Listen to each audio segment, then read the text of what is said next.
தனுசு அப்படிங்கிறது ரொம்ப அற்புதமான ஒரு இடம்.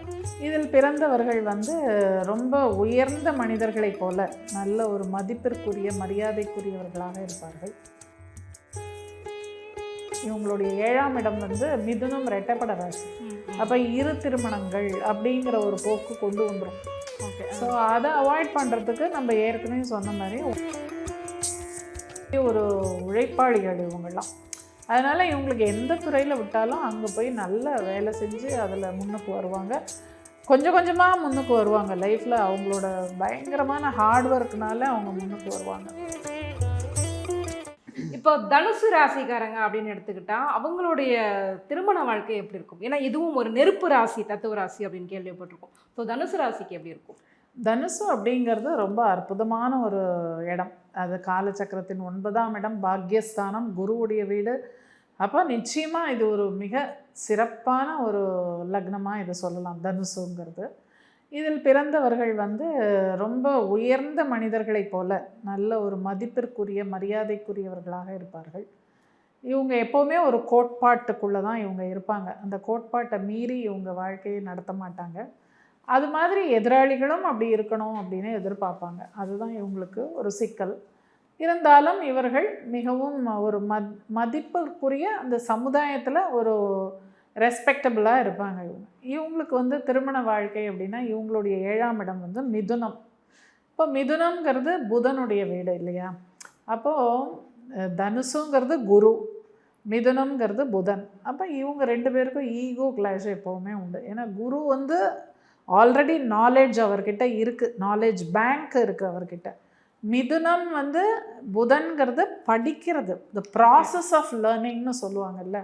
படிச்சுக்கிட்டே இருக்கிறது தான் புதன். ஆனால் படித்த விஷயத்தை எல்லாத்தையும் கொண்டு போய் ஸ்டோர் பண்ணுறது குரு.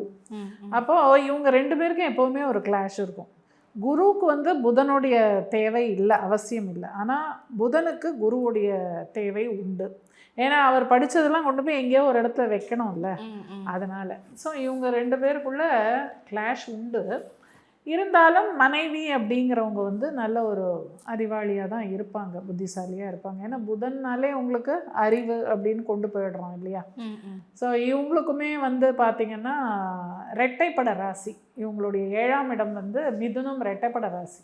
அப்போ இரு திருமணங்கள் அப்படிங்கிற ஒரு போக்கு கொண்டு வந்துடும். ஓகே, ஸோ அதை அவாய்ட் பண்ணுறதுக்கு நம்ம ஏற்கனவே சொன்ன மாதிரி 9ஆம் அதிபதியோட திசையிலேருந்து பெண் எடுக்கணும்.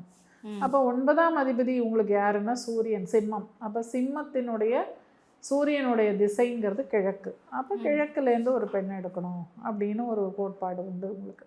இல்லைன்னா இவங்களுக்குலாம் பார்த்திங்கன்னா முதல்ல ஒரு கல்யாணம் நிச்சயம் ஆகி கேன்சல் ஆகிருக்கும். அந்த மாதிரி ஆனால் அதுவே ஒரு ரெமிடியாக ஆகிடும் அவங்களுக்கு.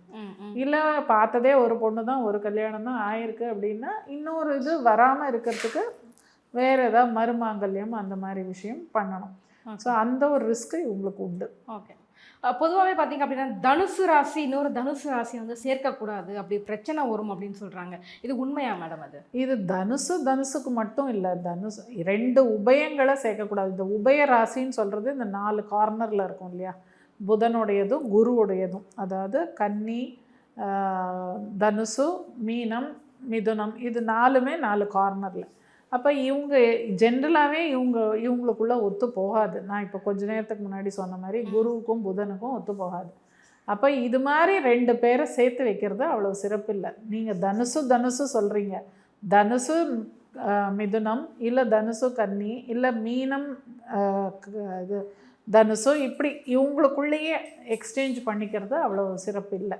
ஓகே, அதே மாதிரி பார்த்திங்க அப்படின்னா தனுசு ராசியில் பிறந்தவங்க பெரும்பாலும் இந்த போதிக்கிற லைனில் தான் இருப்பாங்க. குருவோட ஆட்சி வீடு அப்படின்னால டீச்சிங் லைனில் தான் இருப்பாங்க. அந்த மாதிரி தான் அவங்களுக்கு வாழ்க்கை அமையும் அப்படின்னு சொல்லுவாங்கள்ல, அது உண்மைதானே மேம்? அதை டீச்சிங் இவங்களுக்கு நல்லா வரும், அதெல்லாம் டீச்சிங். ஏன்னா இவங்க போய் இந்த குரு போய் உச்சமாறதே கடகத்தில் தான் உச்சமாறாரு. கடகம்ங்கிறது என்ன நம்ம சொல்லியிருக்கோம் ஏற்கனவே, பள்ளிக்கூடங்கள், கல்லூரிகள், யூனிவர்சிட்டிஸு, இது மாதிரி இதுதான். ஸோ அங்கே போய் குரு உச்சமாக இருந்தனால டீச்சிங் இவங்களுக்கு ரொம்ப நல்லா வரும். இவங்கள மாதிரி ஒரு சிறந்த குரு யாருமே இருக்க முடியாது, அவ்வளோ நல்லா டீச் பண்ணுவாங்க. அதெல்லாம் சிறப்பு தான். அதுக்குன்னு மற்ற தொழிலெலாம் இவங்க செய்ய மாட்டாங்க அப்படிலாம் கிடையாது. மற்ற விஷயங்களும் இவங்களுக்கு நல்ல பேச்சாளர்கள் இருக்காங்க, ஜேர்னலிஸ்ட் இருக்காங்க, கலைத்துறையில் இருக்காங்க, எழுத்தாளர்கள், நல்ல சிறந்த, ஏன்னா இவங்களுக்கு கற்பனா சக்தியெல்லாம் சூப்பராக இருக்கும், சிறந்த எழுத்தாளர்கள் அதெல்லாம் உண்டு. ஓகே. ஸோ இவங்களுக்கு தொழிலும் இதை பேஸ் பண்ணியே தான் கொண்டு போகும் இல்லையா? ஆமாம், இதை பேஸ் பண்ணியே கொண்டு போகலாம். ஈவன் மருத்துவத்துறையிலே நிறைய பேர் இருக்காங்க, நல்ல டாக்டர்ஸ் இருக்காங்க, கைனகாலஜிஸ்ட், எல்லாம் சிறப்பான துறை எல்லாமே. ஏன்னா இவங்க வேலை செய்ய அஞ்சவே மாட்டாங்க, அப்படி ஒரு உழைப்பாளிகள் இவங்கெல்லாம்.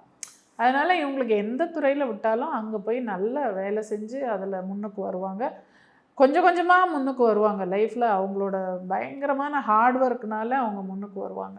கண்டிப்பாக. ஸோ இவங்களுக்கு வந்து பண வரவை வந்து தக்க வச்சுக்கணும் அப்படின்னா என்ன மாதிரியான விஷயங்கள்லாம் செய்யலாம்?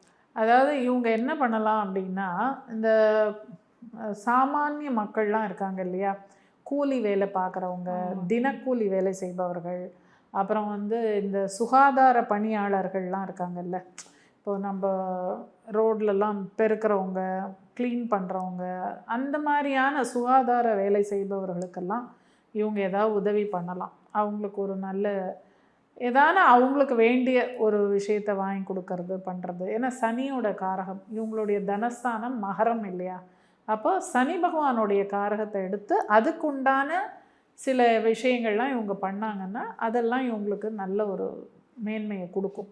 Okay okay. ஸோ இவங்களுக்கு வந்துட்டு எந்த மாதிரியான உடல் உபாதைகள்லாம் ஏற்படும் மேம்?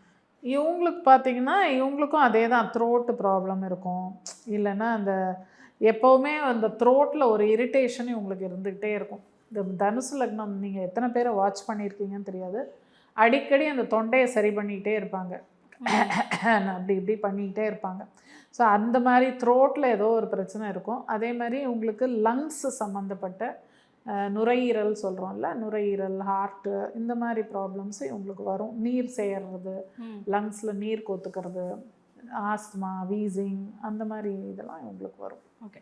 இவங்களுக்கான ஒரு லக்கி கலர், இது யூஸ் பண்ணால் சூப்பராக இருக்கும் அப்படின்னா எது பண்ணலாம்? லக்கி கலர்னால் அகெயின் நம்ம சொல்கிறது அதே தான். செவ்வாய் வந்து இவங்களுக்கு பஞ்சமாதிபதி தான், சூரியன் வந்து பாக்யாதிபதி.